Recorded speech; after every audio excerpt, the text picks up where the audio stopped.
Mushuklarning zikri qanday ekanligini bilasizmi? Mushuklar inson tiliga yaqin bir tilda zikr qilishadi. Yaxshilab quloq solsangiz, imon qulog'ini ishlatsangiz, buni siz ham anglaysiz.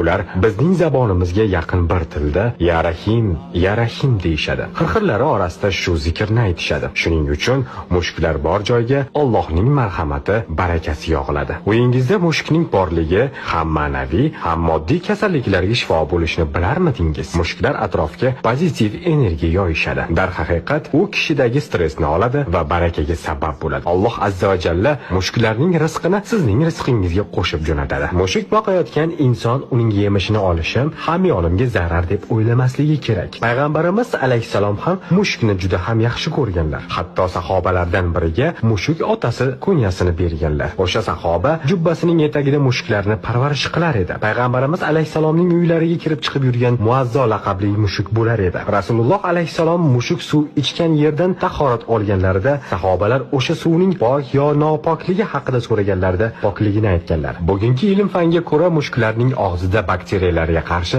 moddalar borligi aniqlangan.